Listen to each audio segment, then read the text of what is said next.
The first step in launching a distributed denial of service attack, or better known as a DDoS attack, is to recruit an army of bots. In order to turn a computer into a bot, attackers develop specialized malware, which they spread to as many vulnerable computers as possible. Malware can spread via compromised websites, email attachments, or through an organization's network.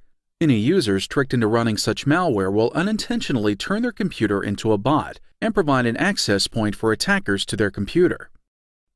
Once a computer turns into a bot, it connects to the attacker's command and control servers, and it begins to accept orders from these centralized machines. The orders from the command and control servers include directions for launching an attack from the bot's malware to a particular target using selected attack methods. An army of bots is named a botnet and usually consists of thousands of bots. Anytime the botnet owners want to launch an attack, they send messages to their botnet's command and control servers with instructions to perform an attack on a particular target. Any infected machines in the botnet will comply by launching a coordinated, well-timed distributed attack, known as a DDoS attack. Launching a large-scale DDoS attack is not a difficult task to carry out. One doesn't need to create its own botnet, as various pay-for-hire DDoS services are available. Anyone using such a service can launch a powerful DDoS attack on a target of their choice for anywhere from $5 to $200 per hour, depending on the attack size and duration. An average duration of a DDoS attack is about 24 hours. The motivations behind DDoS attacks can be financially driven, pursuit of crippling a business competitor, hacktivism, political, or even just for fun. No one, however, should doubt the potential cost of a successful attack. The business impact of a DDoS attack is substantial and can involve financial losses, reputation damage, customer agitation, and legal repercussions.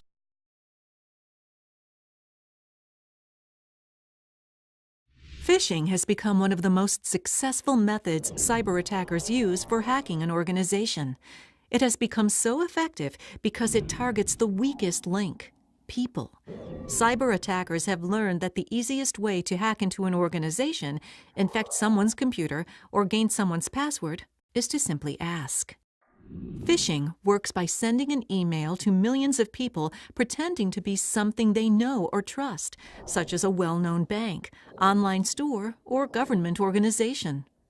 The attackers do not have a specific target in mind, nor do they know exactly who will fall victim. They simply know the more phishing emails they send out, the more people they can fool. Their goal is to trick people to click on the links or attachments in the email.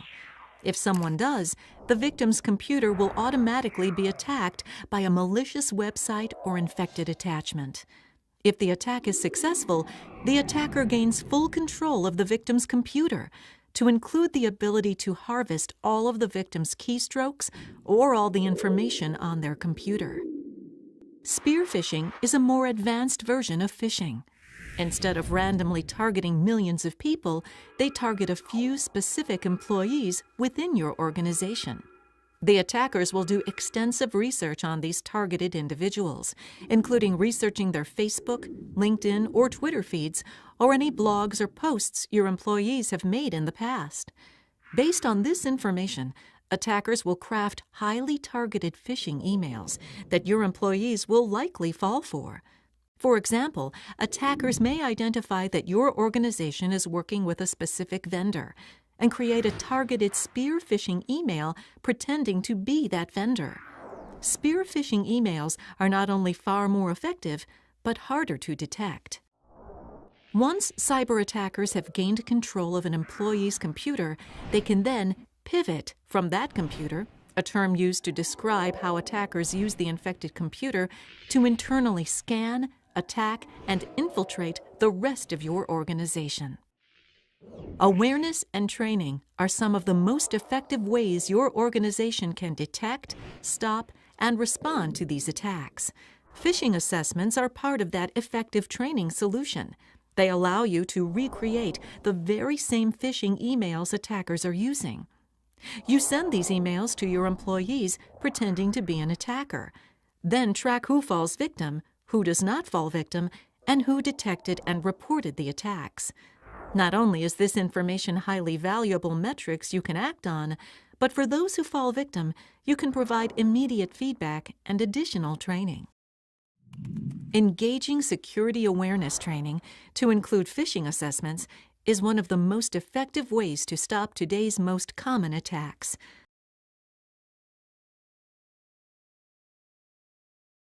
Hi, I'm Jeremy, a consumer experience specialist at Google. Today I'm going to talk to you about malicious software, also known as malware, and how you can protect your computer from infection. First, let's talk about how you get malware. Malware is often installed on your computer without your knowledge when you visit certain websites. Sometimes these are good sites that have been compromised by malware creators, and other times they're simply bad sites built to distribute malicious software.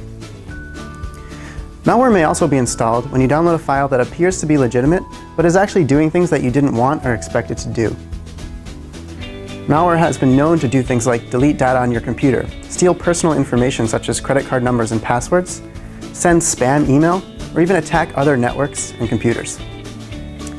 One of the most common symptoms of malware that our users report is being taken to an unexpected site after clicking on a search result. These sites are often spammy. But malware can also cause pop-ups, unwanted toolbars, and other strange behavior. To avoid malware from infecting your computer in the first place, it's a good idea to follow a few general guidelines. First, upgrade your operating system and all of your software to the latest versions.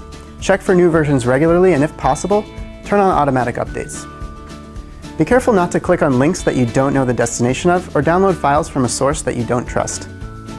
Similarly, before you download email attachments or click links in an email, make sure you trust the sender. And finally, make sure that you're running up-to-date antivirus software. If you think you've already got malware, you can usually also use antivirus software to detect and remove it. There are a number of programs that can remove the most common malware, although you may need to try more than one to catch every instance on your computer. And again, remember to keep all of your antivirus software up to date. If you do find a site in our search results that installs unwanted programs on your computer or redirects you somewhere that you did not intend to go, please let us know.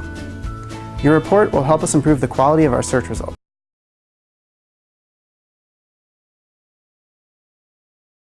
You log onto your computer just like you do every day, only to see your screen locked and device unable to boot up. A message demanding money or bitcoins appears instead. It's the moment that every computer or mobile device user dreads: ransomware. Ransomware is a form of malicious software, or malware, which restricts access to your computer or mobile device or encrypts data until you pay a ransom in exchange for accessing your device or data again. One typical example of ransomware is called Deadcryptor, which locks your devices and files until you're forced to pay a ransom. The payment that this malware demands is 2 bitcoins, which is more than $1,000. This form of cyber blackmail is one of the most dangerous forms of malware today, and one that's spreading rapidly worldwide. The number of users infected with ransomware keeps growing, along with continued increases in ransomware modifications, making it a constantly evolving threat. 2 forms of ransomware are currently the most widely used around the world: Locker and Crypto ransomware. Locker ransomware locks you out of basic computer functions, forcing you to pay a ransom to regain control. Crypto ransomware, on the other hand, encrypts sensitive data like documents and important files, threatening to destroy them unless you pay a fee. The 3 main ways ransomware can infect your computer is through spam, spear phishing, and watering hole attacks. Scareware tactics are also used to spread ransomware by creating fake software or messages purporting to be from a legitimate source, but actually demand that you pay a ransom to regain control of your computer. As dangerous as ransomware is, you're not helpless against it.